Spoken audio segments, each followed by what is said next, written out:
All right, Jesse on fire. Welcome back to the channel. I have a smirk on my face like this because I love when I have a good topic that I know has miles on it, and that is going to be Kyrie Irving. Now, this is obviously outside of my normal UFC talk, but, you know, we expand outside of UFC from time to time, sometimes stories, sometimes other things, pop culture, etc. Now this is going to be another sport. He is an NBA player. He is also the craziest person in professional sports as far as I'm concerned.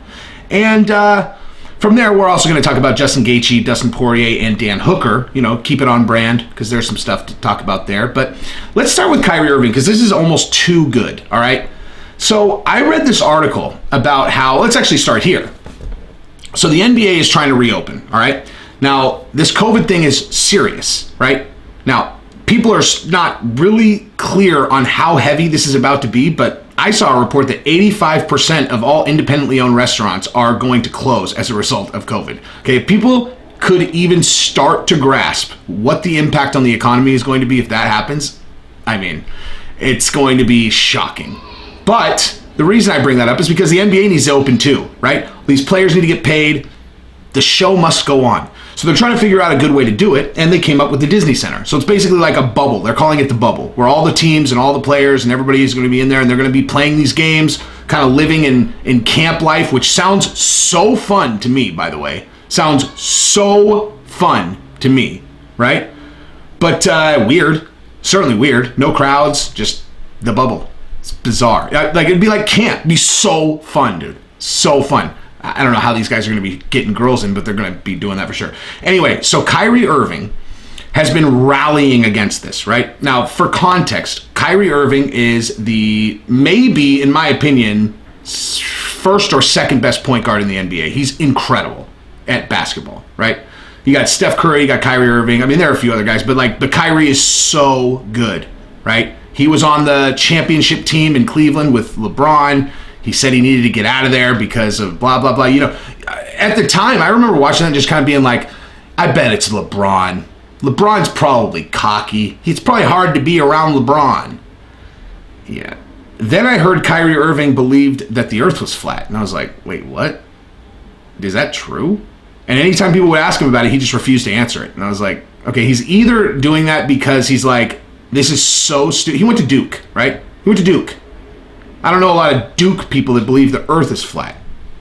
But anywho, so I assumed it's like this, the question's so stupid that he just won't even answer it. Now I'm not so sure. So he got out of the Cleveland situation because he needed his own situation. I've never understood that, all right? I have never understood that. The whole like I need to be the man thing. Dude, you're the man. Like you just because LeBron is also the man, like, are you serious? The Kobe and Shaq thing, Kyrie and LeBron thing. It's like, dude, you guys both make $30 million a year and you're two of the best players in the NBA. Anywhere you go, the press is following you around. Everyone in your city would dive over each other to get to you if they saw you in public. Any girl that you call wants to hang out. Like, what exactly are you looking for? What do you mean your own scene? You want a shittier team? Like, you want a shit team? You don't want other good players on your team? You want to be the only good fucking player on your... I need to be the best player on my team. Why? What are you talking about? You have two guys, like, you guys average basically the same amount of points. Why? Why do you need your own team? Like, how many championship teams have one dude that's super good and the rest of the team sucks? Because pretty sure LeBron tried that and it couldn't work. So he went to Miami. And then there were other good players, and they won the championship. And by the time he came back to Cleveland, there were other good players, like Kyrie Irving when he won again, right? And the Warriors win with lots of good players. Like, this whole I need to be the man thing.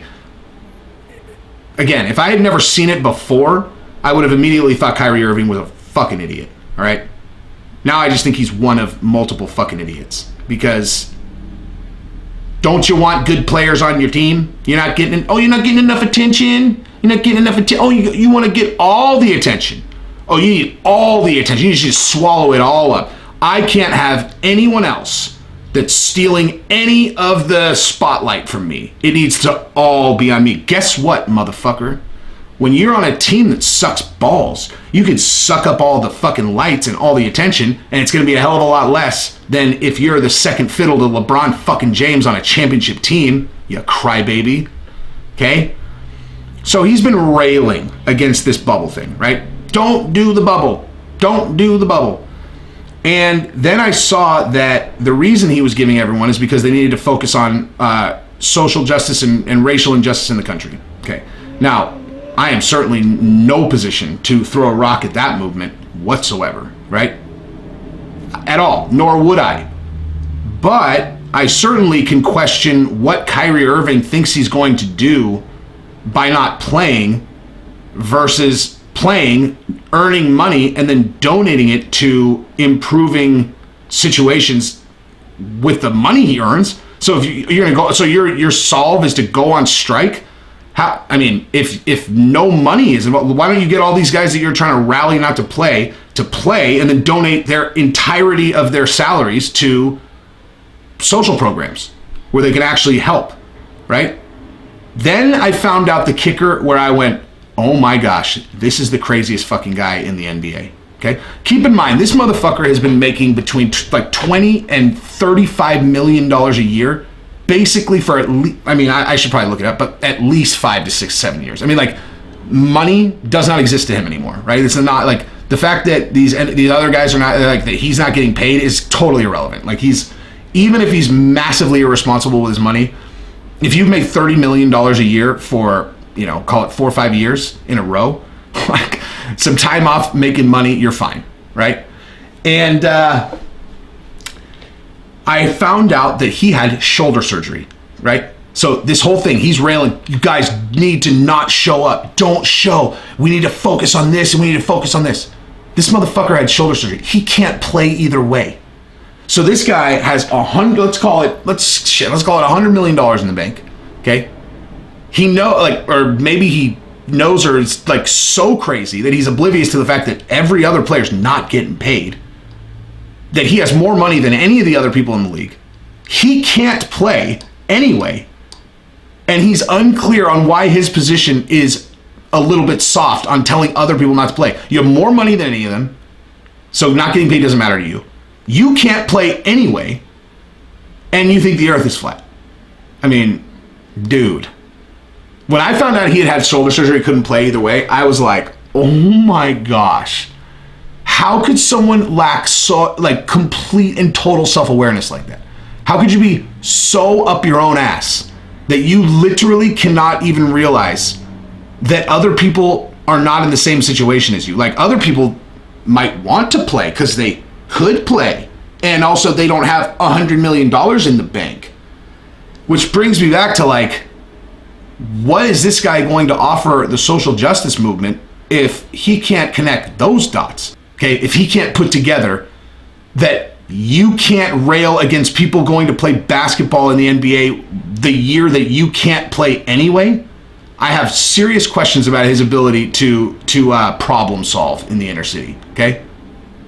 Now, if I'm not allowed to say that, then this whole conversation has gone off the rails. All right, because that has nothing to do with race. We are not talking race right now. We are talking human being, $100 million in the bank, injured shoulder, can't play anyway, telling other people with 100 times less money than him to forego their salary so that they can, you know, help with a problem that they could much better help with if they went and earned that money and donated it. So, bottom line is this. If this is politically incorrect for me to point out a person who says that they are promoting social justice is doing so from a position of laughable privilege,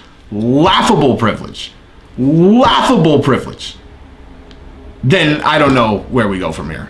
I mean, honestly, like, he also thinks the earth is flat. So, but aside from that, let's talk about Dustin Poirier, Justin Gaethje, and Dan Hooker, because Justin Gaethje said Dan Hooker is going to get worked by Dustin Poirier. Now, why do we not put any energy towards that prediction? We've talked about this many times.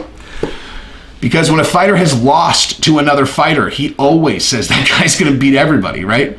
Like, Gaethje is like, oh yeah, no. There's no way someone's going to be able to beat Dustin Poirier, because I didn't beat Dustin Poirier, even though I fought him kind of weird and stupid, and I would probably win in the rematch. But yeah, there's no way that Dan Hooker is going to be able to do it. Dan Hooker's going to get murked. I will say this though: Dan Hooker is in this weird zone of his career not weird. It's just he's at that place that Dustin Poirier was a couple years ago, where it's like no one's taking him seriously yet.